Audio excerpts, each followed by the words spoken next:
உள்ளது உள்ளபடி நிகழ்ச்சிக்கு உங்களை வரவேற்பது விக்ரம். இன்றைய நிகழ்ச்சியில் நாம் பார்க்க இருக்கும் பிரச்சனை தமிழக ஆந்திர மீனவர்களுக்கு இடையிலான எல்லை பிரச்சனை. இந்த எல்லை பிரச்சனை என்பது எப்படி ஆரம்பிக்கிறது, இதற்கு சரியான எல்லைகள் போடப்படாததான் காரணமா அல்லது அரசு அதிகாரிகளின் மெத்தனம் காரணமா, இது பற்றியெல்லாம் விரிவாக பேச இருக்கிறோம். இந்த பிரச்சனையில இப்ப நம்ம பழவேற்காடு ஏரி என்பதை குறிப்பாக எடுத்துக்கொள்ள இருக்கிறோம். பழவேற்காடு ஏரி என்பது இந்தியாவிலேயே இரண்டாவது பெரிய உப்புநீர் ஏரி. இந்த ஏரியை சுற்றி 50 மீனவ கிராமங்கள் இருக்கு. இந்த 50 மீனவ கிராமங்களுக்கும் வாழ்வாதாரம் என்பது இந்த பழவேற்காடு ஏரி மட்டும்தான். இந்த ஏரியில் தான் அவர்களுடைய வாழ்வாதாரமே இருக்கிறது. விவசாயிகள் கூட விவசாய தொழிலை விட்டுவிட்டு மீன்பிடிக்கும் தொழில் வந்துவிட்டாங்க. இதனால மீன்பிடிக்கும் தொழில மிகப்பெரிய போட்டி இருக்கிறது. ஒரு பக்கத்துல மீன்கள் அதிகமாக கிடைக்கிறது, ஒரு பக்கத்துல மீன்கள் கிடைப்பதில்லை என்ற குற்றச்சாட்டு இருக்கிறது. ஆந்திர பகுதியில் இருக்கக்கூடிய மீனவர்கள் எல்லை தாண்டி தமிழக பகுதிக்குள் மீன்பிடிக்கிறார்கள், தமிழக மீனவர்கள் எல்லை தாண்டி அங்கே செல்கிறார்கள் என்ற குற்றச்சாட்டை அவர்கள் சொல்கிறார்கள். இதில் எது உண்மை, இதில் அதிகமாக பாதிக்கப்படுபவர்கள் யார் என்பதை நாம் பொறுத்திருந்து பார்க்கலாம்.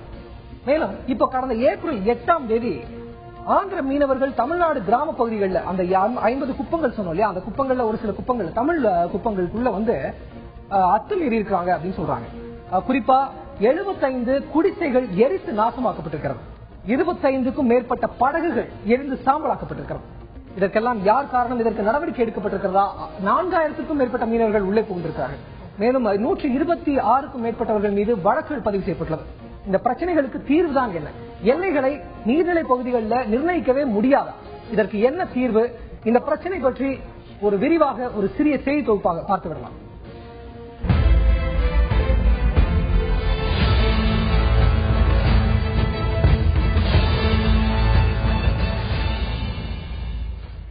ஆயிரத்தி 78 கிலோமீட்டர் நீளம் கொண்ட தமிழகத்தின் கடற்கரை பகுதி மேற்கு தொடர்ச்சி மலை மற்றும் கிழக்கு தொடர்ச்சி மலைகளில் இருந்து புறப்படும் ஆறுகளின் முகத்துவாரங்களும் உப்பங்கழிகளும் ஆற்றங்கால்களும் சதுப்பு நிலங்களும் உப்புநீர் ஏரிகளையும் கொண்டதாக அமைந்திருக்கிறது. இந்த கடல் பரப்பின் வடக்கு முனையில் தான் திருவள்ளூர் மாவட்டத்தின் பழவேற்காடு ஏரி அமைந்துள்ளது. இந்தியாவின் 2வது பெரிய உப்புநீர் ஏரியான இதனை சுற்றி வாழும் மக்கள் பெரும்பாலும் மீன்பிடி தொழிலையே நம்பி வாழ்ந்து வருகின்றனர். தமிழகத்தில் பாதியும் ஆந்திராவில் பாதியுமாக இந்த ஏரி அமைந்துள்ளதால் இரு மாநில மீனவர்களுக்கிடையே எல்லை மீறி மீன்பிடிக்கும் பிரச்சினை தொடர்ந்து நிலவி வருகிறது.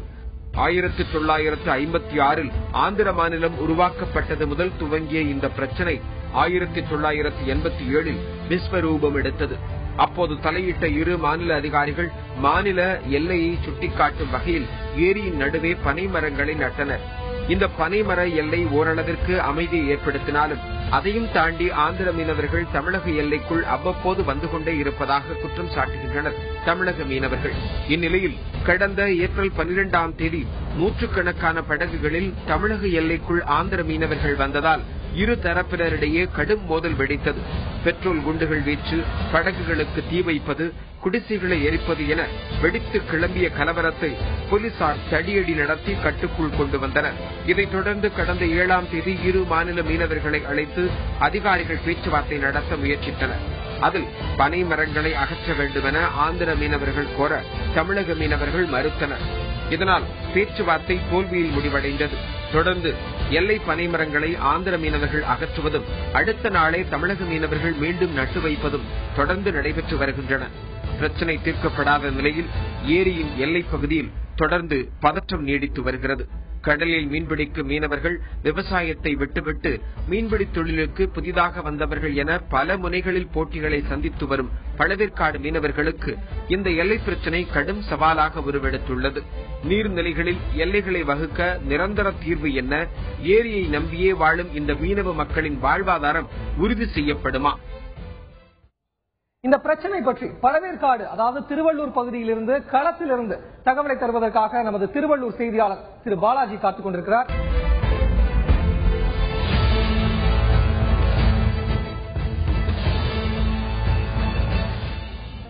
தமிழக கடற்கரை என்பது மொத்தம் 1078 கிலோமீட்டர் நீளம் கொண்டது. இது பழவேற்காடு முதல் கன்னியாகுமரி வரை இந்த நீளம் என்பது இருக்கிறது. சுவர்ணமுகி, காளஞ்சி, ஆரணி, ராயல் கால்வாய் ஆகிய 4 ஆறுகள் நன்னீரை இந்த பழவேற்காடு ஏரியிலே கொண்டு வந்து சேர்க்கின்றன. இந்த ஏரியை சுற்றிய கிராமங்கள் பார்த்தீங்கன்னு சொன்னா 58 கிராமங்கள் மீனவர் கிராமங்களாக சொல்லப்படுகிறது. ஏரியில் வாழும் உயிரினங்கள் என்று பார்த்தால் சிங்க இறால், நண்டு இனங்கள், மீன்கள், கடல் ஆமைகள், பாம்புகள், 50க்கும் மேற்பட்ட நீர் பறவைகள் என இந்த ஏரி என்பது ஒரு உயிர்வாழினுடைய அதிகபட்சமான ஒரு பயோடைவர்சிட்டி கொண்ட ஒரு ஏரி. ஆந்திர மீனவர்கள் ஊடுருவல் இந்த பிரச்சனை எப்படி வருதுன்னு பார்த்தா, இந்த பழவேற்காடு ஏரி என்பது தமிழக ஆந்திரா இந்த 2 மாநிலங்களுக்குமே இந்த பழவேற்காடு ஏரி என்பது பொதுவானதாக இருக்கிறது. தமிழக ஆந்திர மீனவர்களிடையே தொடர் மோதல்களும் தாக்குதல்களும் இதனால் ஏற்பட்டுக் கொண்டே இருக்கின்றன. கடலில் மீன்பிடிக்கும் மீனவர்களால் பாதிப்பு ஏற்படுகிறது. ஏன்னு கேட்டா, ஏரியில மீன்பிடிக்கக்கூடிய மீனவர்களுக்கும் கடலில் மீன்பிடிக்கக்கூடிய மீனவர்களுக்கும் இடையே பாதிப்பு ஏற்படுகிறது. காரணம், ஏரிக்கு வரக்கூடிய மீன்களின் வரத்தை கடல் மீனவர்கள் வலை போட்டு பிடித்து விடுகிறார்கள் என்ற குற்றச்சாட்டை ஏரி மீனவர்கள் வைக்கிறார்கள். இப்ப இந்த சுருக்குமடி வலை, ரட்டைமடி வலை எல்லாம் தமிழ்நாட்டுக்குள்ளேயே தடை செய்யப்பட்டிருக்கிறது. இந்த வலைகளும் இன்னும் தொடர்கதையாக பிரச்சனைகளாகவே இருந்து வருகின்றன. ஏரியில சுற்றுச்சூழலும் மாசுபடுகிறது. இது அடுத்த கட்ட பிரச்சனை. இந்த பிரச்சனை பற்றி விரிவாக பேச இருக்கிறோம். முதலாவதாக நமது திருவள்ளூர் செய்தியாளரிடம் செல்லலாம். பாலாஜி, உங்ககிட்ட தான் கேட்க போறேன். இப்போ அந்த கிராமங்கள் இருக்கு இல்லையா, அந்த பழவேற்காடு ஏரியை சுற்றி எத்தனை கிராமங்கள் இருக்கிறது, எத்தனை மீனவ மக்கள், சுமார் எத்தனை பேர் இருக்காங்க? அதாவது இந்த பழவேற்காடு மற்றும் அந்த பழவேற்காடு சுற்றியுள்ள கிராமங்கள் வந்து சுமார் 50க்கும் மேற்பட்ட கிராமங்கள் இருக்கிறது. இந்த கிராமங்களில் வந்து அனைவரும் வந்து இந்த மீன்பிடி தொழிலை மட்டும் தான் நம்பி இருக்காங்க. இந்த பழவேற்காடு மீனவர்களுக்கு வந்து பல முறை வந்து ஆந்திரா மீனவர்கள் மற்றும் பழவேற்காடு மீனவர்களுக்கு இந்த பிரச்சனை வந்து கடந்த 1987ஆம் ஆண்டு முதல் நடைபெற்று வருகிறது. இதில் முக்கியமாக இந்த எல்லையில் பனை மரங்களை அமைத்து வைத்த பிரச்சனைகள், பனை மரத்தை வந்து தமிழக மீனவர்கள் அமைப்பதும் ஆந்திரா மீனவர்கள் அதை வந்து அகற்றி வீசுவதுமான பிரச்சனைகள் நடந்து கொண்டு வருகிறது. கடந்த ஏப்ரல் 12ஆம் தேதி இந்த பிரச்சனை முற்றிவிட்டு பெரும் மோதல் ஏற்பட்டது. ஆந்திரா மீனவர்கள் தமிழக சின்னமாங்கோடு என்ற பகுதிக்கு, தமிழக மீனவர்கள் வசிக்கும் பகுதிக்கு வந்து 100க்கும் மேற்பட்ட படகுகள், 50க்கும் மேற்பட்ட வீடுகளை, குடிசைகளை தீ வைத்து பெட்ரோல் குண்டுகளை வீசி பெரும் மோதல் ஏற்பட்டது. இந்த பிரச்சனை வந்து தற்போது வந்து இரு மாநில அரசு அதிகாரிகள் வந்து முத்தரப்பு பேச்சுவார்த்தை நடத்தினார். கடந்த 7ஆம் தேதி முத்தரப்பு பேச்சுவார்த்தை நடைபெற்றது. இந்த முத்தரப்பு பேச்சுவார்த்தை வந்து தோல்வி அடைந்துவிட்டது. தமிழக மீனவர்கள் வைக்கும் கோரிக்கைகளை வந்து ஆந்திரா அரசாங்கம் வந்து ஏற்றுக்கொள்ளவில்லை என்று சொல்ல வேண்டும். இந்நிலையில இன்னைக்கு மாவட்ட ஆட்சியர் அலுவலகத்தில் வந்து தமிழக மீனவர்கள் பேச்சுவார்த்தை இருக்கு. இந்நிலையில நம்ம இருக்கிற தங்கதுரை இருக்கிற சின்னமாங்கோடு பகுதியை சேர்ந்தவர்.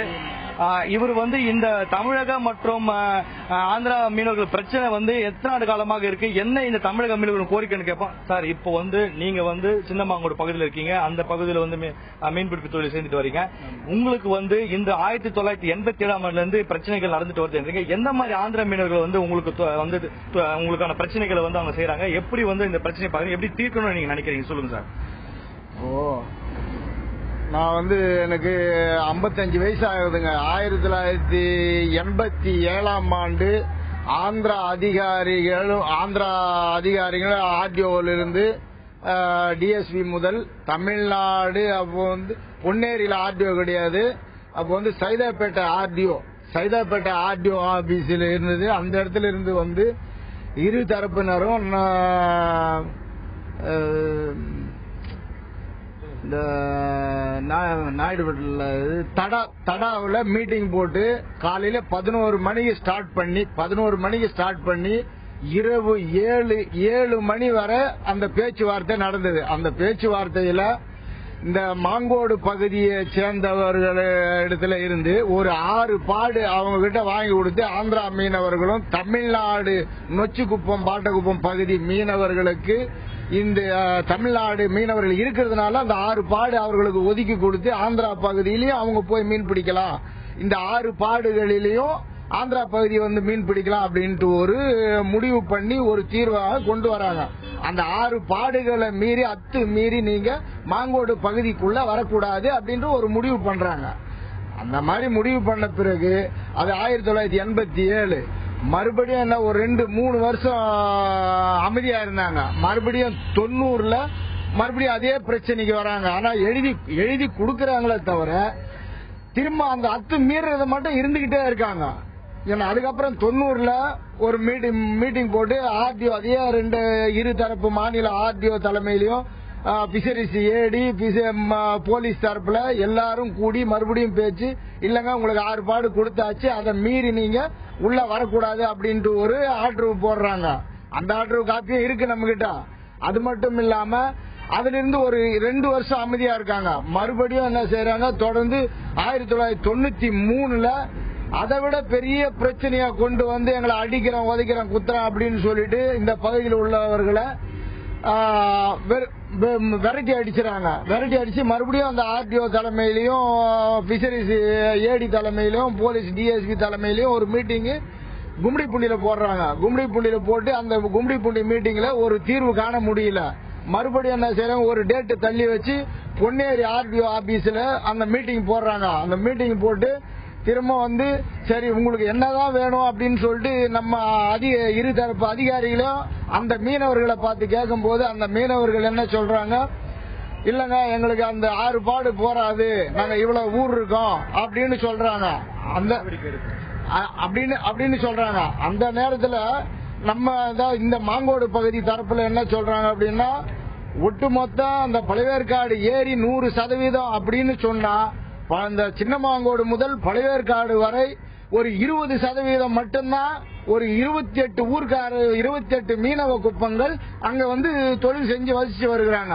20% மீதி 80% வந்து அந்த பழவேற்காடு ஏரியில ஆந்திரா மீனவர்களும் மற்ற உச்சகுப்பம் பாட்டகுப்பம் பகுதியை சேர்ந்தவர்களும் மீன் பிடிச்சிட்டு வராங்க. அந்த 80% போதாது எங்களுக்கு அப்படின்னு சொல்லிட்டு அந்த 20% வந்து அளவுக்கு மீறி எங்களை வந்து இந்த பகுதியில் உள்ள மீனவர்களை தொந்தரவு கொடுத்துட்டு இருக்காங்க. அப்படி சொல்லும் போது அதுக்கப்புறம் என்ன செய்யறாங்க, சரி அப்படின்னு சொல்லிட்டு அந்த 1993 2 பாடு சேர்த்து அந்த நேரத்தில் ஒரு ஸ்ட்ரிக்டான ஆர்டர் போடுறாங்க ஆர்டிஓ தலைமை, இரு மாநில ஆர்டிஓ தலைமையில. அது அப்படியே தொடர்ச்சியா வந்துட்டு இருந்தாதான் சார் அது வரும். அந்த இடையில அந்த 2 பாடு கொடுத்து 8 பாட்டுக்கு அப்புறம் நீங்க இந்த பக்கம் அறவே வரக்கூடாது அப்படின்னு சொல்லி தொடர்ச்சியா இருந்துகிட்டு இருக்காங்க. அப்படி தொடர்ச்சியா இருந்துகிட்டு இருக்கும்போது திருப்பி ஒரு 10 வருஷம் அமைதியா இருந்தாங்க. இப்ப தொடர்ச்சியா இப்ப ஒரு பிரச்சனை ஒண்ணு நடந்தது. அது வந்து தமிழ்நாடு முழுவதுக்குமே தெரியும். நான் அந்த அத்துமீறி வரும்போது, ஏங்க நீங்க அத்துமீறி வரீங்க, எங்களாலே வாழ வழி இல்லாம நாங்க வந்து போனா 100 ரூபாய் 50 ரூபாய் கிடைக்குது, அதுவே எங்களுக்கு ஜீவனம் பண்ண முடியல, நீங்க வரீங்க நீ கேட்டீங்கன்னாக்கா உங்க ஊரை வந்து கொளுத்திடுவோம், உங்க படகை எரிச்சிடுவோம் அப்படின்னு சொன்னாங்க. இல்லங்க நீங்க எங்களை வாழ விடாம நீங்க செய்தாலும் பரவாயில்ல, எங்க இடத்த நீங்க வரக்கூடாதுன்னு நாங்க அதாவது இந்த தரப்பு ஆளுங்க சொன்ன போது அதுக்கு அடுத்தது அவங்க ஒட்டுமொத்தமா போயிட்டு என்ன செய்தாங்க, அந்த 12ஆம் தேதி ஒட்டுமொத்தமா கிளம்பி வந்து இந்த சின்ன மாங்கோடு ஃபர்ஸ்ட் சின்ன மாங்கோடு பெரிய மாங்கோடு புதுக்குப்பம் லைனா இருக்கும்போது சின்ன மாங்கோடு மட்டும் வந்து அவங்க ஒரு நிச்சயமாக தற்போது கார்த்திகை பார்க்கும்போது அவங்க சொல்லும் போது அந்த எல்லை பகுதிக்கு வந்து இவங்க வரக்கூடாது, எல்லை பகுதியில் வந்து மீன் பிடிச்சா எங்களோட மீன்வளம் பாதிக்குது என்ற பல குற்றச்சாட்டுகள் தெரிவிக்கிறாங்க.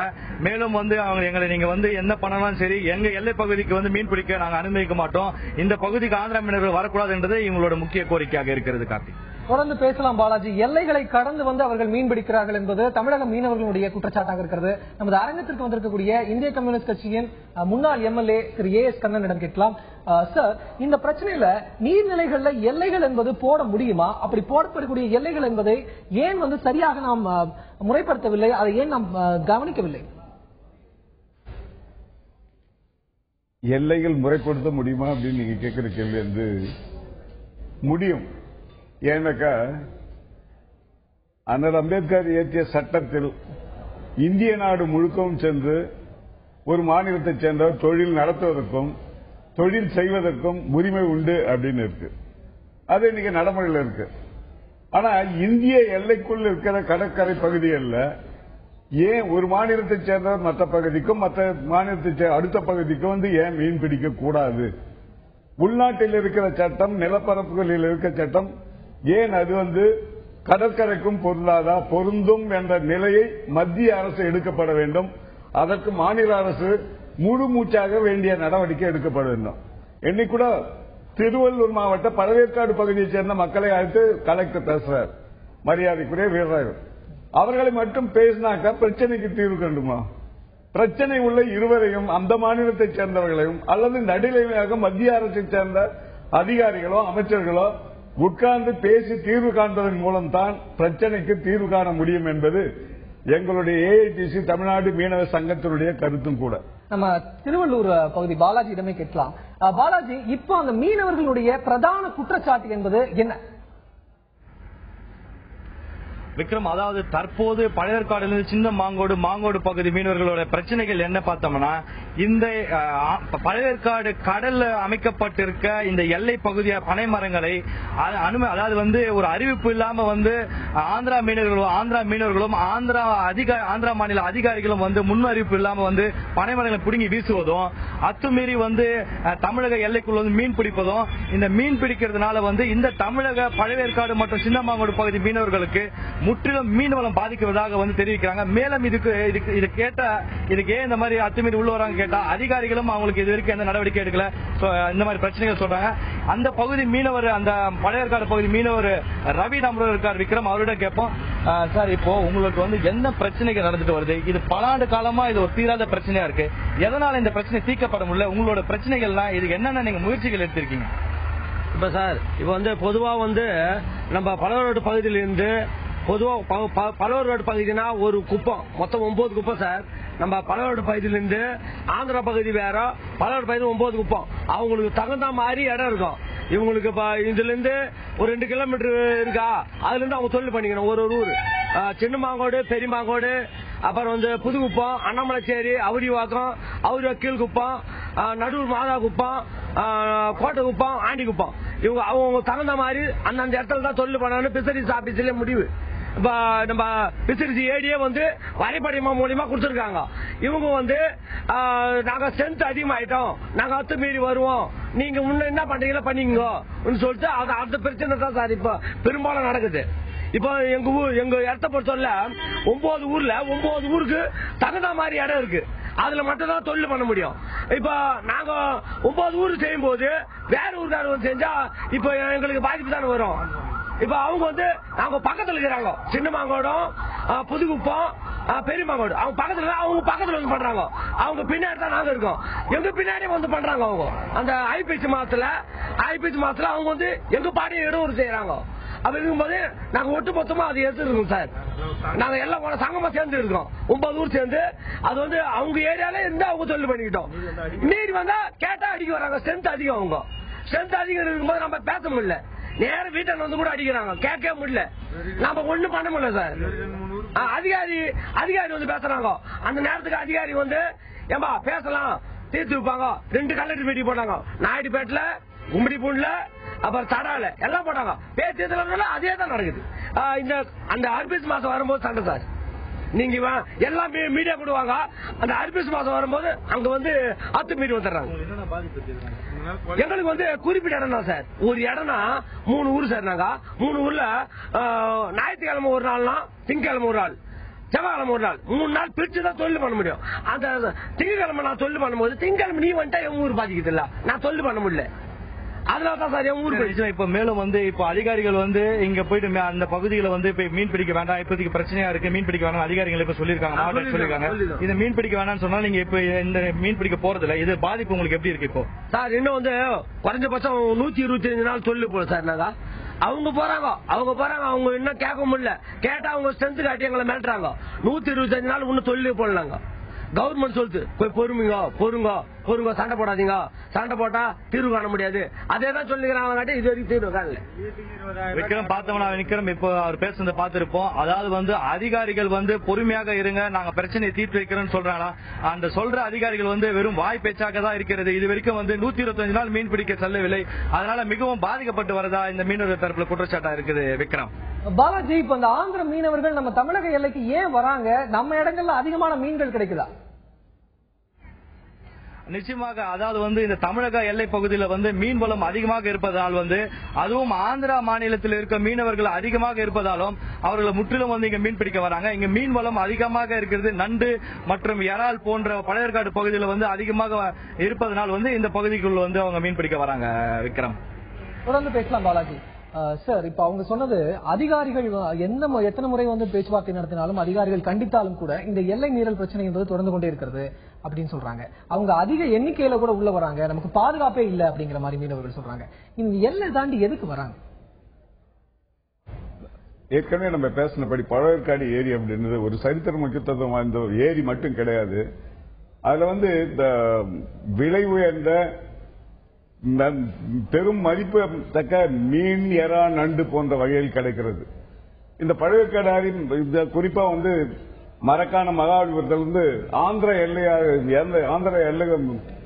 நாட்டுக்குள்ள இருக்கிற ராயல்சீமா வரைக்கும் இது பறந்து கிடக்கிறது. ஏறக்குறைய 10,700 சதுரடி பரப்புள்ள உள்ள ஒரு மிகப்பெரிய ஏரி. இந்த ஏரிக்குள்ள கடல் நீரும் கலந்து வரப்போது அது அந்த நீரினுடைய தன்மையால உயர்ந்த ரக மீன்களும் நண்டு போன்ற வகை கிடைக்கிறதுங்க. அதுவும் குறிப்பா தமிழ்நாட்டு எல்லையில வந்து அதிகபட்சமான விலை உயர்ந்த மீன்கள் கிடைக்கிறதும் ஒரு காரணம் ஆந்திர மீனவர்கள் இந்த பக்கம் வர்றதுக்கு. இந்த எல்லைகளாக பனைமரங்கள் நடப்படுகிறதா சொல்றாங்க. இது ஆந்திர அதிகாரிகள் பிடுங்கி போடுறதா சொல்றாங்க. இப்ப ஆந்திர அதிகாரிகளே இதற்கு துணை போறாங்கன்னு சொல்றாங்க. பட் ஆந்திரா அதிகாரிகள் பிடுங்கி போறது மிகப்பெரிய தவறு. ஆனா அதே நேரத்தில் கடற்படையை சேர்ந்த வீரர்கள் பாதுகாப்புக்காக தானே இருக்காங்க. ஏன் அவங்கள பயன்படுத்தல? மத்திய அரசு இப்படிப்பட்ட பிரச்சனைகள் வரும்போது அந்த கடற்படை வீரர்களை கப்பல் ஏன் பயன்படுத்தல? அவங்க இந்த பிரச்சனையை அதிகப்படுத்துறதுக்கா இல்ல ஏதாவது எப்படியாவது நடக்கணும் அப்படின்ற நிலையா? மத்திய அரசு இதுல அதிகபட்சம் கவனத்தை செலுத்தணும். அதே மாதிரி மாநில அரசு இந்த பழவேற்காடு ஏரிய நான் சட்டமன்ற உறுப்பினராக இருக்கிற போது சட்டமன்றத்தில் பேச்சு 35 லட்சம் ரூபாய் அதுல நிதி ஒதுக்கீடு செய்து அந்த ஏரியை ஆழமாக வாரி இருக்கிறோம், தூர்வாரி இருக்கிறோம். இப்ப அந்த இயற்கையாவே பல இடத்துல குறுகலா இருக்கு, பல இடத்துல ஆழம் தூர்ந்து போயிருக்கு. அதனால கடல் நீர் கூட வந்து இந்த ஏரிக்குள்ள வேகமாக பாய்வதற்கும் வந்து இயற்கையாவே ஒரு தன்மை உள்ள ஏரி இது. 6 மணி நேரம் தண்ணி உள்ள வரும், 6 மணி நேரம் வெளியே போகும். இப்படிப்பட்ட சிறப்பு அந்த ஏரியை மாநில அரசும் எந்தவித முன்முயற்சியும் எடுத்து அந்த ஏரியை ஆழப்படுத்த வேண்டும் என்ற நடவடிக்கை வரல. இப்ப கூட நடந்த சட்டமன்றத்தில் எங்க சட்டமன்ற தலைவர் ஆறுமுகம் அவர்கள் பேசினாங்க, நிதி ஒதுக்கீடு செய்யுங்க, பழவேற்காடு ஏரியை ஆழப்படுத்துங்கள். அதனால வந்து அந்த ஆழப்படுத்ததால மீனவ மக்களுடைய வாழ்வாதார பிரச்சனை கடுமையாக பாதிக்கப்படுது. சில நேரங்களில் நாம் ஆந்திர எல்லைக்கும் போக வேண்டிய நிலைமை இருக்கு. அவங்களும் வரும்போது இப்படிப்பட்ட பிரச்சனைகள் அங்க நேருது.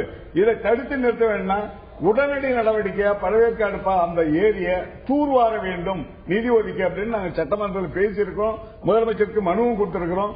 ஆனால் இந்த துரதிருஷ்டம் இதுவரையிலும் அந்த நடவடிக்கை இல்லை. இப்போவாது நீங்க கேள்வி கேட்கிறீங்க, நாம சொல்ற பதில வச்சு அதிகாரிகளும் மாவட்ட ஆட்சியரும் அல்லது துறையை சேர்ந்த அமைச்சர்களும் முதலமைச்சர் அவர்களும் கவனத்தில் வந்து அந்த பழவேற்காடு ஏரியை உடனடியாக தூர்வாருவதற்கான நடவடிக்கை எடுக்க வேண்டும் என்று உங்க தந்தி டிவி சார்பா நான் பணியோடு கேட்டுக்கிறேன். இன்னொரு கேள்வி சார், அதாவது ஏரி மீனவர்களுக்கும் கடல் மீனவர்களுக்கும் இடையே கூட பிரச்சனைகள் இருக்கிறதா சொல்றாங்க. இப்ப இந்த தூர்வாருவதனால் அந்த பிரச்சனைகளும் தீர்க்கப்படும்? நிச்சயமா குறையும். ஏனென்றால் இங்க பழவேற்காடு ஏரியில மீன் அதிகமா கிடைக்கல. அப்ப அவங்க எங்க போய் மீன் பிடிப்பாங்க? ஏன் கடலுக்கு போக வேண்டிய நிர்பந்தம் ஏற்படுது. இதனாலதான் இந்த பிரச்சனைகள் அதிகமாகுது. பிரச்சனை எப்பவுமே இருக்கு. இன்னும் கேள்விப்பட்ட சரித்திர ரீதியா பார்த்தா 937 இந்தியா சுதந்திரம் அடைகிறதுக்கு முன்னாடியே பசி ஜமீனா அப்படின்ற மாவட்ட ஆட்சியர் அன்னைக்கு வந்து சைதாப்பேட்டை மாவட்டமாக தான் இருந்தது. அதுக்கு பிறகுதான் செங்கல்பட்டு மாவட்டம், அப்புறம் எம்ஜிஆர் மாவட்டம், அப்புறமா கஞ்சிவரம் திருவள்ளூர் மாவட்டம் இன்றைக்கு இருக்கிறது பிரிக்கப்பட்டிருக்கு. அப்ப அன்றைக்கே இந்த பிரச்சனைகள் எழுப்பப்பட்டிருக்கு. அப்பவே இந்த வேலைப்பாடுகளை அந்த மக்களுக்கு பிரித்து தந்து அவர்களுடைய பிரச்சனை ஏற்படாத வண்ணம் சுமூகமான அன்றைக்கு இருந்த மாவட்ட ஆட்சியரும் அரசும் தீர்க்கப்பட்டிருக்கு. ஆனா சுதந்திர நாட்டில் இப்ப இந்த நிலைமை இருக்கு. அதுதான் உங்க கவனத்துக்கு நாங்க கொண்டு வரணும். தொடர்ந்து பேசலாம் சார். கோதண்டம் என்று ஆந்திர மீனவர் சங்க தலைவர் இது பற்றி என்ன சொல்கிறார்? கோதண்டம் வணக்கம். இப்போ உங்க தரப்பு மீனவர்கள் தமிழக எல்லைகளுக்கு வந்து அத்துமீறாங்க, எல்லைகளை மீறி வந்து மீன் பிடிக்கிறாங்க, தமிழக மீனவ கிராமங்களை தாக்குறாங்க அப்படின்ற ஒரு குற்றச்சாட்டு உங்க மேல வைக்கப்படுகிறது. இதுக்கு நீங்க என்ன சொல்றீங்க கோதண்டம்? சார் வந்து நாங்க வந்து அந்த எல்லையே வந்து அந்த எல்லையே தாண்டல சார். எங்களுக்கு வந்து எல்லைன்றது வந்து எல்லையே இல்லை சார். எங்களுடைய ஆந்திரா பார்டரை வந்து இன்னும் அந்த தள்ளி இருக்கு சார். எங்களுக்கு வந்து மாங்கோடு, சின்ன மாங்கோடு, பெரிய மாங்கோடு, புதுக்குப்பம் சார். அதை விட தாண்டி அண்ணாமசேரி குப்பம் வரைக்கும் இருக்கு சார். எங்க ஆந்திராவுடைய பார்டர் அது வரைக்கும் நாங்க அது கூட நாங்க போகல சார். எங்க பெருகும் வந்து ஒப்பந்தம் 30 வருஷம் முன்னாடி அது ஒரு பனைமரம் போட்டோம் சார். அந்த பனைமரத்துக்கு இந்த பக்கம் தான் சார் நாங்க வந்து இது வரைக்கும் வந்து மீன் பிடிச்சி வாழ்ந்து வரோம் சார். நாங்க வந்து அந்த பக்கம் வந்து நாங்க அது மீறல சார். அவங்க அத்துமீறி வந்து இப்ப பனைமரம் வந்து 2 கிலோமீட்டர் வந்து இந்த பக்கம் எங்க சைடு எங்க ஆந்திரா சைடு போட்டுருக்காங்க சார் பனைமரம் சார். இப்ப அவங்க எல்லை மீறி வர்றாங்கன்னு சொல்றீங்க, தமிழக மீனவர்கள் உங்க எல்லைக்குள்ள வராங்க, அதனாலதான் நாங்க திரும்ப போய் தாக்குறோம்னு சொல்றீங்க. நீங்க அதிகாரிகள் தரப்புல இருந்து பேச்சுவார்த்தை நடத்தினா சரியா இருக்குமா, இல்ல நீங்களே உள்ள கிராமங்கள்ல போய் தீயிட்டு கொளுத்துறதும் படகுகளை எரிக்கிறதும் இதெல்லாம் சரியான ஒரு வழிமுறை தானா கோதண்டம்? சார் அதெல்லாம் இல்ல, அதெல்லாம் எங்க ஆளுங்க யாருமே போகல சார். நாங்க வந்து இப்போதைக்கு அதிகாரி மூலமா சார் நாங்க எல்லா அதிகாரியும் கூட எல்லா ஆந்திரா அதிகாரிகளை பார்த்தோம், தமிழ்நாடு அதிகாரிகளை பார்த்தோம், எல்லா அதிகாரி மூலம் தான் பண்றோம் சார். எங்களுக்கு ஒண்ணு இல்லை சார். இப்ப எங்க பகுதியை வந்து எங்க ஆந்திரா அது எங்க உரிமை சார். எங்க ஆந்திரா பகுதி வந்து எங்களுக்கு உரிமை. அது வந்து தெருவுங்க போட்டது கூட எங்களுக்கு வாழாது. நாங்க வந்து அது கூட ஒத்துக்க மாட்டோம் சார். இன்னைக்கு நிலைமை சார், சொந்த செட்டில்மெண்ட் லேண்ட அப்பா வித்துட்டாவே புள்ள வந்து கேஸ் போட்டு எனக்கு அந்த உரிமைன்ற சார். அந்த காலகட்டத்தில் இருக்கும்போது சார் இப்ப எங்க பெருகு போட்ட ஒப்பந்தம் சார் நாங்க வந்து அது வந்து இது வரைக்கும் வந்து நாங்க வந்து அது வந்து கடைபிடிச்சு சார். இனிமேல் வந்து எங்க ஆந்திரா பகுதியை வந்து எங்களை பிரிச்சு விடுங்க சார். நாங்க வந்து பிரிச்சு கொடுத்தாங்க நாங்க அந்த அது மீது நாங்க போக மாட்டோம் சார். இனிமேல் போக மாட்டோம் சார். இரு மாநில மீனவர்கள் தரப்புல அதிகாரிகள் தரப்புல பேச்சுவார்த்தை நடத்தினா இதற்கு தீர்வாக இருக்கும் நினைக்கிறீங்களா சார்? நட்டுக்கிறாங்க சார். பிப்ரவரி 6ஆம் தேதி கூட நாயுடுபேட்டை RNB பங்களாவில் நட்டுறாங்க சார். தமிழ்நாடு அதிகாரிங்க அதை நடத்துறாங்க சார். நாங்க 6 மாசத்துக்குள்ள வந்து ஆந்திரா தமிழ்நாடுடைய அந்த எல்லையை வந்து நாங்க பிக்ஸ் சொன்னாங்க சார். இது வரைக்கும் வந்து அது நடவடிக்கை இன்னும் எடுக்குது சார். எங்க அதிகாரிகள் எடுக்கிறாங்க சொல்லியிருக்காங்க. இன்னும் வந்து அது வந்து கேட்டா அது சர்வே பண்றது வந்து பஞ்ச் ரிலீஸ் ஆச்சு. அந்த பஞ்ச் மறுபடியும் பேக் பின்னாடி போயிடுச்சு. அதனால கொஞ்ச நாள் போறோங்க, 6 மாசம் போறோங்க சார். 6 மாசம் ஆயிடுச்சு.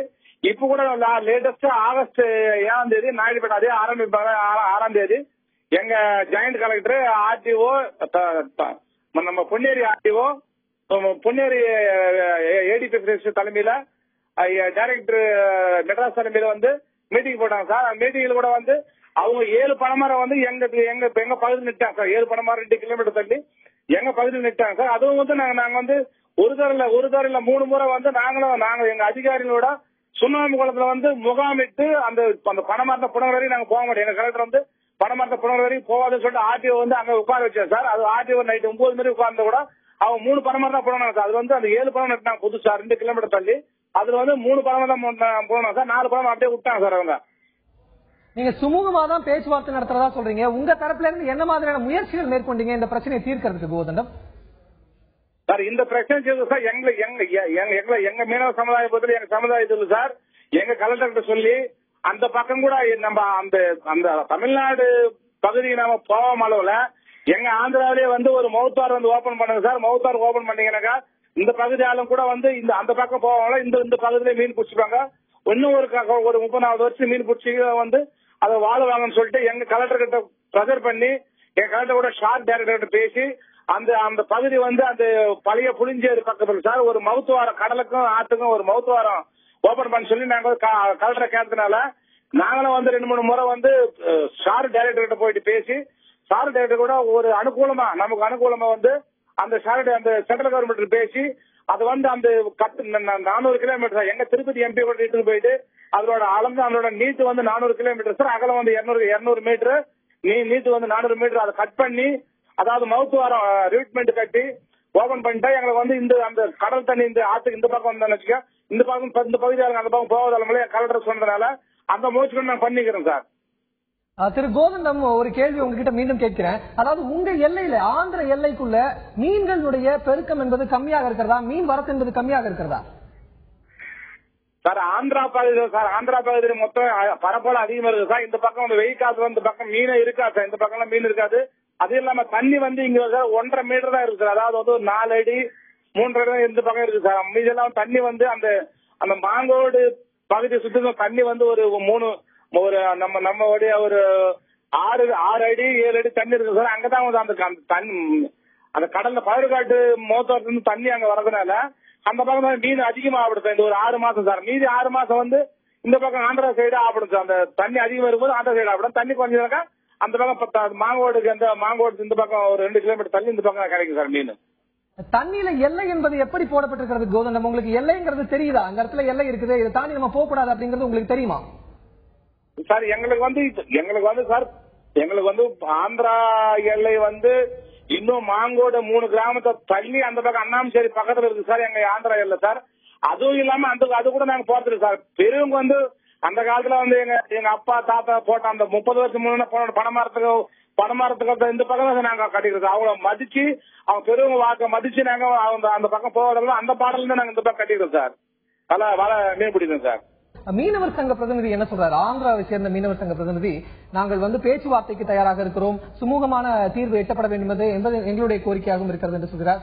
தமிழக மீனவர்கள் தான் இன்னும் சொல்ல போனா அவங்க தான் எங்களுடைய வலைகளை பிடிங்கிட்டு போறாங்க அப்படிங்கறதெல்லாம் சொல்றாரு. இந்த குற்றச்சாட்டுகளுக்கு தமிழக மீனவர்கள் என்ன சொல்றாங்க? திருவள்ளூர் செய்தியாளர் பாலாஜியிடம் சொல்லலாம்.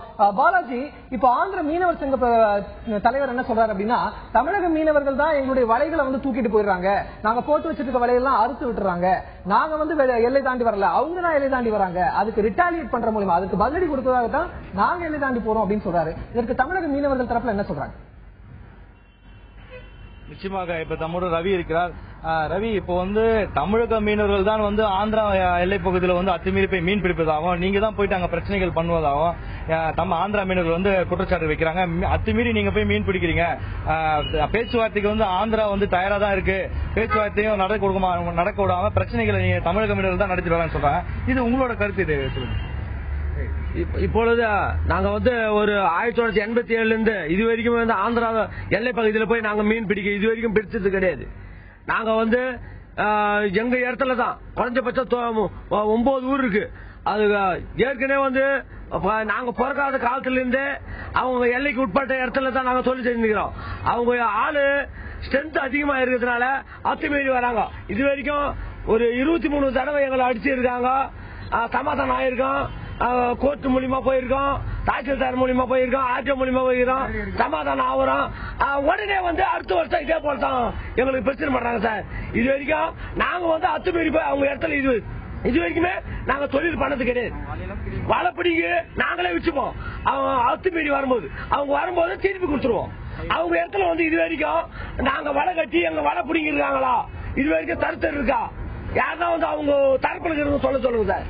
நாங்க இது வரைக்கும் 10-15 தடவை அவங்க வலைய பிடிங்கி நம்ம வந்து அத்துமீறி கட்டணும் சொல்லி பேச்சு தீர்த்து நாங்க தான் கொடுத்துக்கிறோம். அவங்க இடத்துல போய் நாங்க இது வரைக்கும் வலை கட்டினது கிடையாது சார்.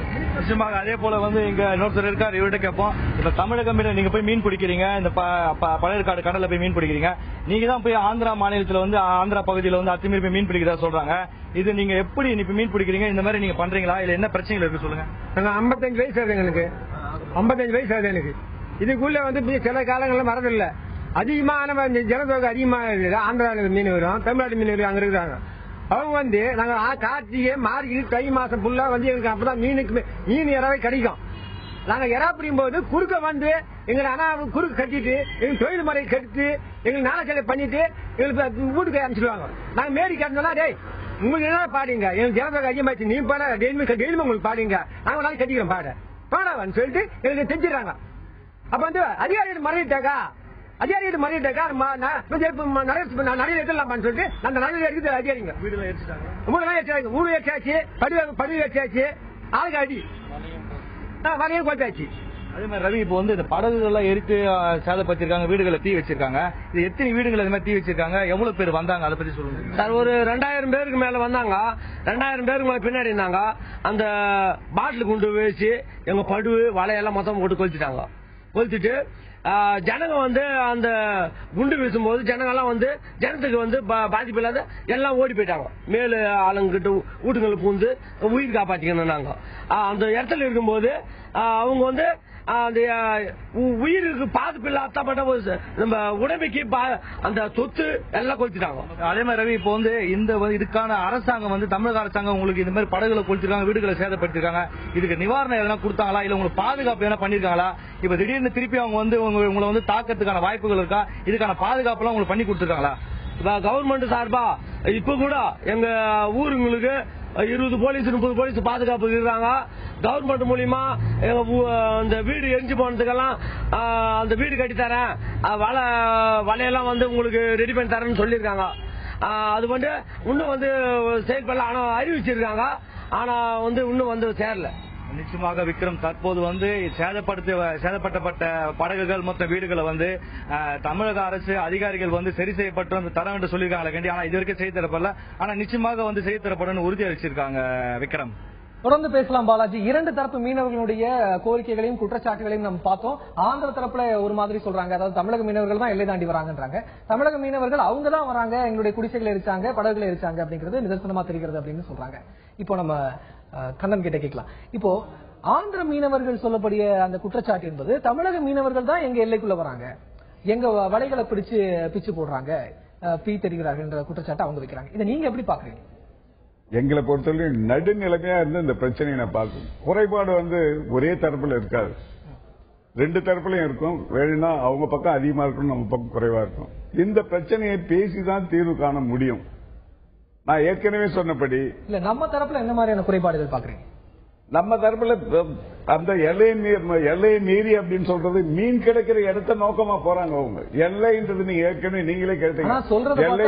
நம்ம எல்லையில தான் அதிகமான வளம் இருக்கிறதா, மீன் வளம் இருக்கிறதா சொல்றாங்க. இவங்க அந்த எல்லைக்கு போகணும் இருக்கு. இப்போ அந்த மீன் பிடிக்க போற நேரத்துல நீங்களே கேள்வி கேட்டீங்க, எல்லை வரையறை கடலுக்குள்ள செய்ய முடியுமா அப்படின்னு. அப்படி தவறி போலாம் இல்லைங்களா? அவங்க வேண்டும்ன்றே அந்த காரியத்தை செய்யல. எதிர்பாராதமாக பல சூழ்நிலை கடல் என்பது என்ன அப்படின்ட்டு நமக்கு எல்லாருக்கும் தெரியும். கடலுக்குள்ள போனா திரும்பி அந்த மீனவர்கள் வர்றதே அந்த ஒரு குறிப்பிட்ட நேரமே சொல்ல முடியாது. இன்னும் சொல்ல போனா அவங்க திரும்பி வருவாங்களான்ற நிலைமை. அப்ப ஏற்படுற இயற்கை சீற்றங்கள் மற்ற வகையில் அவங்க பாதிக்கப்படுற போது அப்ப தனியறியாம கடலுக்குள்ள ஆந்திரா எல்லைக்குள்ள போலாம். இதை மிகப்பெரிய குற்றச்சாட்டா வச்சுன்னு நம்ம மீனவர்கள் சொல்றபடி வன்முறையை கையாளுவது என்பது இந்திய தேசியம் என்பதற்கு உகந்ததாக அல்ல. இல்ல இந்த வன்முறையை கையாளுறாங்க அப்படின்னு சொல்றீங்க. அவங்க தாயா பிள்ளையா பழகிட்டு இருக்கவங்க, அவங்களும் தமிழ் தான் பேசுறாங்க. ஆந்திர மீனவர்களும் தமிழ் தான் பேசுறாங்க, அந்த எல்லையில இருக்கக்கூடிய மீனவர்கள். இப்ப இவங்களுக்குள்ள பிரச்சனைகளை இந்த அரசியல்வாதிகள் தூண்டி விடுறாங்க அப்படிங்கிற ஒரு கருத்தும் இருக்கு. இதை நீங்க எப்படி பாக்குறீங்க? அரசியல்வாதி எங்க கண்ணோட்டத்தோட பாக்குறாரு. நான் ஒரு மார்க்சியத்தை ஏற்றுக்கணும். எங்களுடைய கொள்கை நீங்க சொல்ற நடுநிலைமை எந்த பக்கம் தவறு இருந்தாலும் குற்றச்சாட்டை சொல்லி சரி செய்யணும் அப்படின்னு நினைக்கிற ஒரு கொள்கை உழைவினாங்க. ஆனா இன்னைக்கு இருக்கிற அரசியல் இயக்கங்கள் அத்தனையும் அப்படி சொல்ல முடியாது. அதை என்னால தைரியமா சொல்ல முடியும்.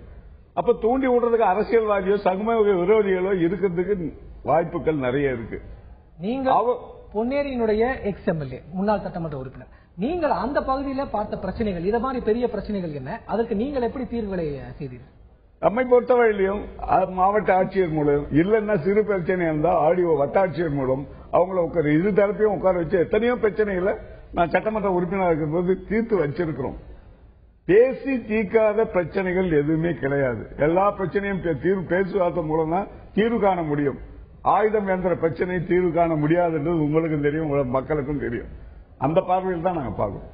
பேச்சுவார்த்தையின் மூலம் எந்த பிரச்சனைக்கும் தீர்வு கண்டுவிட முடியும், ஆயுதங்கள் மூலமோ வன்முறையின் மூலமோ எந்த பிரச்சனைக்கும் தீர்வு கிடைக்காது என்பது ஏஎஸ் கண்ணனுடைய கருத்தாக இருக்கிறது. இப்போ அந்த மீனவர் மக்கள் அந்த இடத்துல இருந்து இவங்க எல்லை தாண்டி மீன் பிடிக்கிறாங்க அப்படிங்கறதுனால இங்க இருக்கக்கூடிய மீன்வளம் பாதிக்கப்படுதுன்னு இந்த மீனவர்கள் கருதுகிறார்களா? இப்போ மாவட்ட ஆட்சியர் தலைமையில ஒரு மீட்டிங் நடக்க போது, இன்னும் சற்று நேரத்தில் தொடங்க இருக்கு. அந்த மீட்டிங் பத்தியான கருத்து எப்படி இருக்கு அந்த மீனவர் மத்தியில்? நிச்சயமாக விக்ரம், தற்போது மாவட்ட ஆட்சியர் ஆந்திராவை மற்றும் தமிழக இரண்டு தரப்பு மீனவர்கள் ஆந்திரா மீனவர்கள் இங்க வந்துட்டு இருக்காங்க. இரண்டு தரப்பு மீனவர்கள் முத்தரப்பு பேச்சுவார்த்தை தற்போது மாவட்ட ஆட்சியர் அலுவலகத்தில் தொடங்கிட்டு தற்போது தொடர்ந்து நடக்க இருக்கிறது. அதனால மீனவர்கள் எல்லாம் அந்த இடத்தில் சென்றிருக்காங்க. மேலும் தமிழக மீனவர்கள் தான் அத்துமீறி அந்த ஆந்திரா பகுதியில் மீன் பிடிக்கிறாங்க என்ற குற்றச்சாட்டு தற்போது ஆந்திரா பக்கமும் வைக்கப்படுறாங்க. இது குறித்து கேட்போம். குப்பத்து ராஜா, தற்போது நீங்க அத்துமீறி நீங்க தான் போய் மீன் பிடிக்கிறீங்க. மீன் வளம் இங்க உங்களுக்கு ஆந்திரால மீன் வளம் அதிகமாக இருக்குதா, தமிழகத்துல மீன் வளம் அதிகமா இருக்குதா? ஏன் அவங்க அத்துமீறி மீன் பிடிக்கிறாங்க நீங்க சொல்றீங்க? இது குறித்து சொல்லுங்க சார். தமிழகத்துல மீன் அதிகமா பிறக்கும், யாரா பிறக்கும். யாராவது மீனும் நம்ம இடத்துல தான் அதிகமா பிறப்போம். நம்ம பரவல் பெருசு, அவங்க பரவல் பல எப்பவுமே இருக்கும்.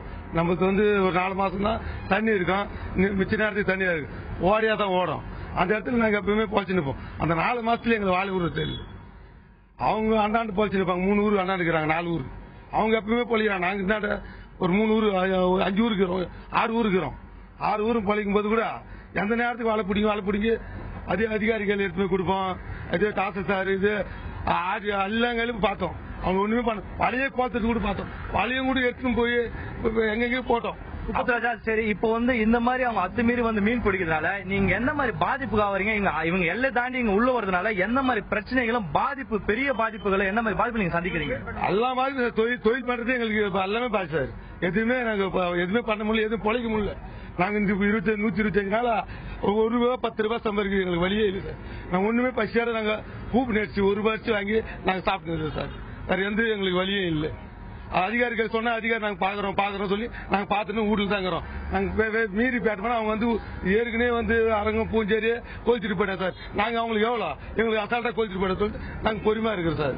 ரவி கிட்ட கேட்போம். ரவி, இப்ப இதனால இப்ப நடக்க மாவட்ட ஆட்சியர் அலுவலகத்தில் வந்து தற்போது வந்து மாநிலத்திலே பேச்சுவார்த்தை வந்து தொடங்கிடுச்சு. மாவட்ட ஆட்சியர் வந்து இப்ப நடத்திட்டு வராரு. இந்த பேச்சுவார்த்தையில உங்களுக்கு சுமூகமான முடிவு வந்து கிடைக்குமா, இல்ல எந்த மாதிரி முடிவுகள் நீங்க எதிர்பார்த்துட்டு இருக்கீங்க இப்ப இந்த பேச்சுவார்த்தையில?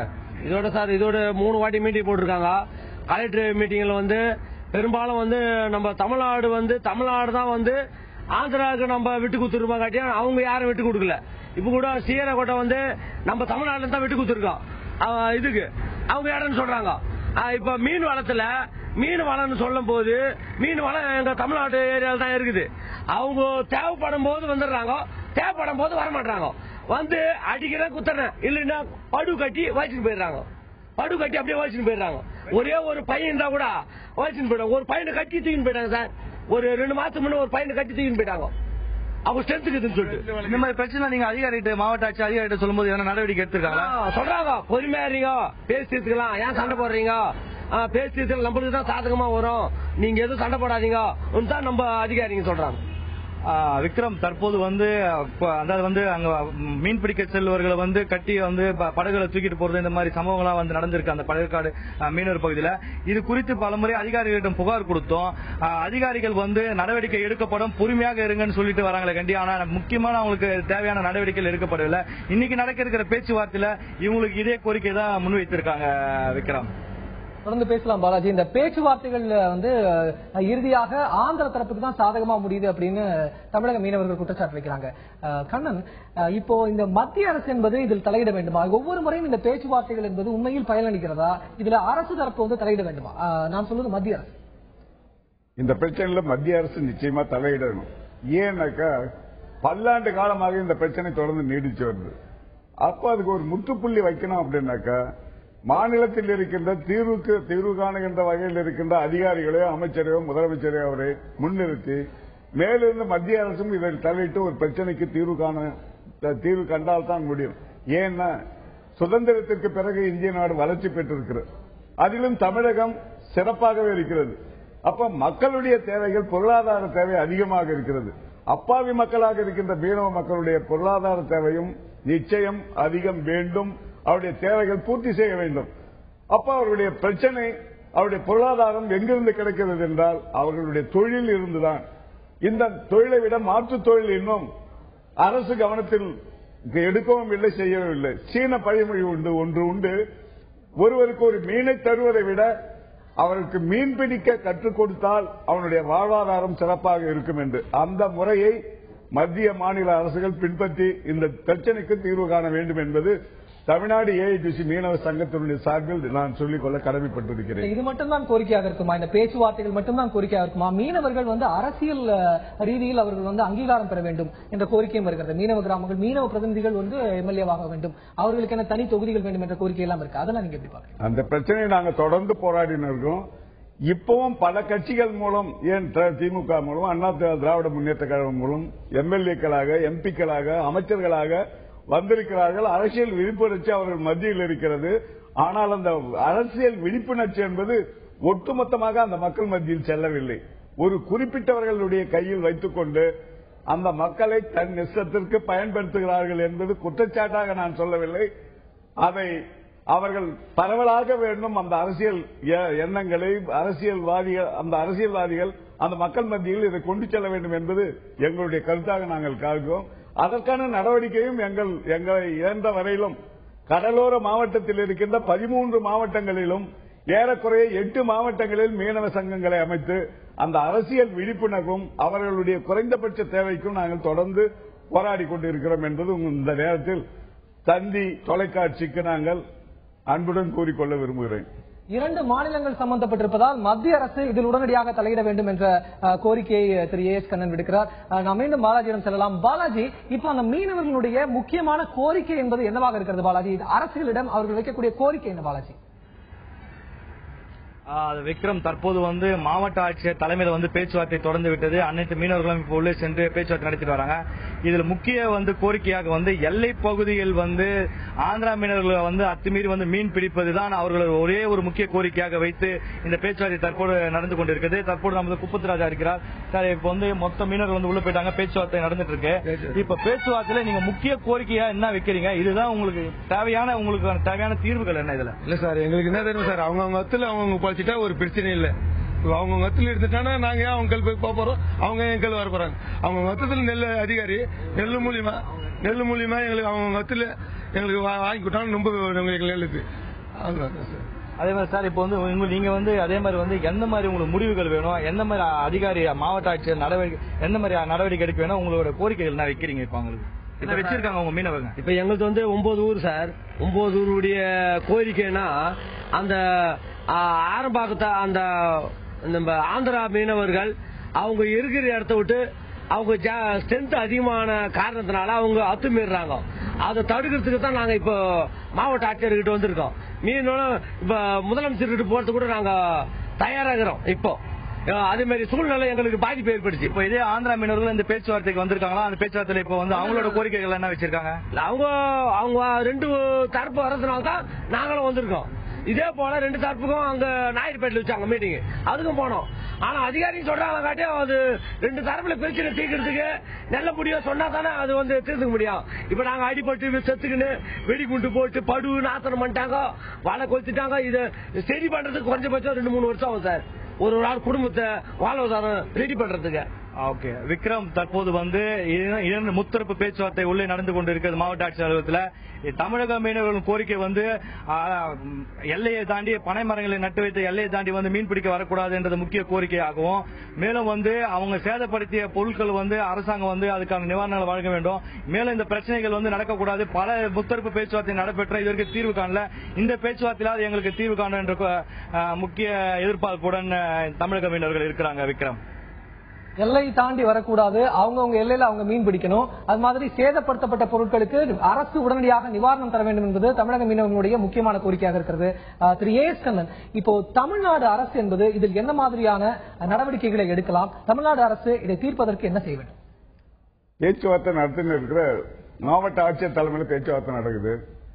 இதை ஒரு சுமமான முடிவுக்கு கொண்டு வரல அப்படின்னா மாநில அரசு மத்திய அரசு இதை தலையீடு செய்ய வேண்டும் என்ற முடிவை உடனடியாக எடுக்கணும். அதே நேரத்தில் பழவேற்காட்டில் தான் இந்த பிரச்சனை வருதுன்றதுனால குறுகி அடைந்து கிடக்கின்ற இந்த பழவேற்காடு ஆற்றை உடனடியாக தூர்வார வேண்டும். அதற்கான நிதியை ஒதுக்கீடு செய்து எடுக்க வேண்டும்.